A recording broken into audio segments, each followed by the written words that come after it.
Hello, so today we will have a look on how to start dada2 to analyze FASTA files and transform FASTA file into a table of species abundance per sample.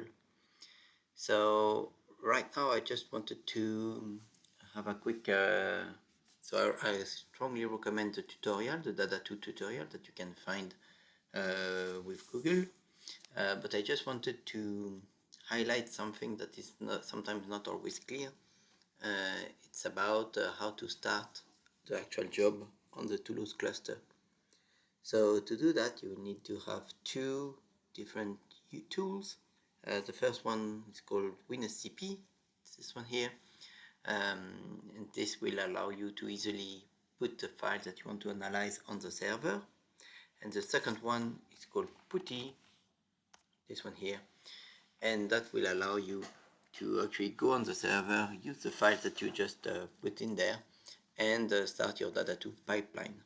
And the good thing with this is that you can do something else with your laptop or with your computer while it's computing for first, and also you can ask for quite a bit of memory of RAM, which is good because dada2 is using quite a lot. So here going on GenoTool, for the exact setting I refer you to my previous video, we just open. That will connect me to the server, the server of Toulouse. So you just have to have a login. So for me it's OSEM, and you need to have a password. I will not tell you my password, but I will type it. And now I'm in my account. To get the password, you can ask me and I will redirect you to the right person. Okay, so right now we are on the server. You can see that if I do cd work, for example, I can go in the work, and if I do ll, I can see everything that is in the work. But the important thing is you cannot start a job directly from here.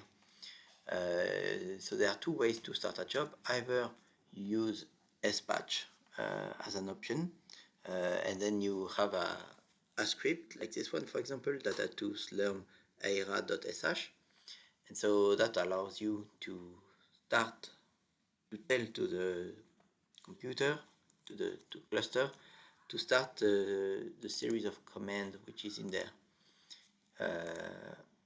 So you can see that it starts with loading the dada2 library and do all sorts of things, filtering, and then at the end you just create your table.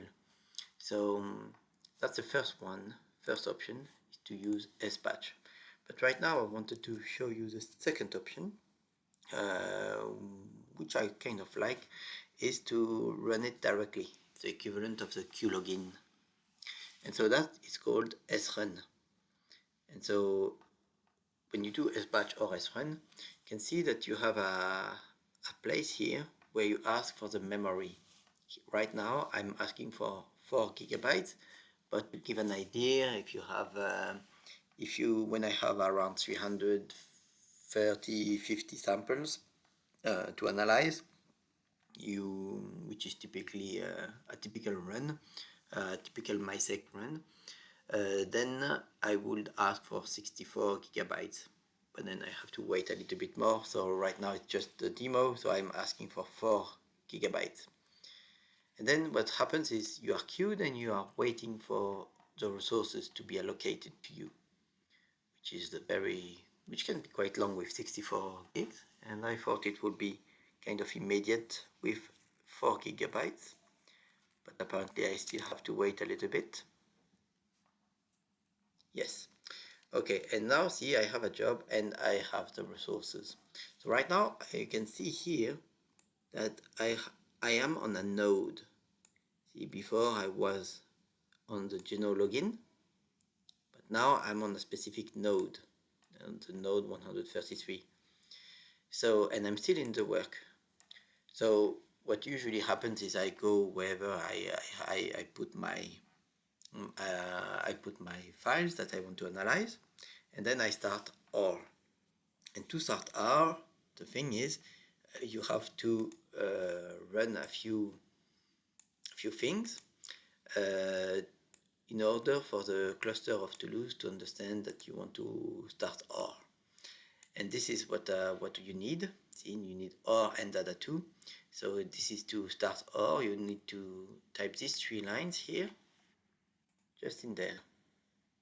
And now when you hit enter and see it's written OR, hit enter, and now you are in OR as you would as usual. So if you type a equal 1, you can see that you have a variable a which is equal to 1, and then it's exactly like what you are usually doing on your locally on your laptop.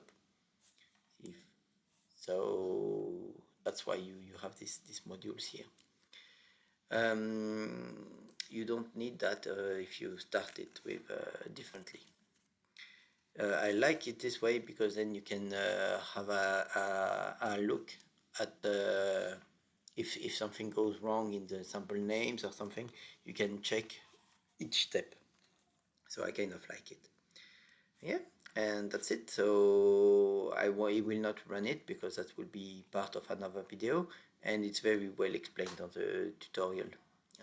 But right now you are on the cluster, on the Toulouse cluster, and you are running OR with, in this case, 4 GB, but you can put as many gigabytes of RAM as you wish.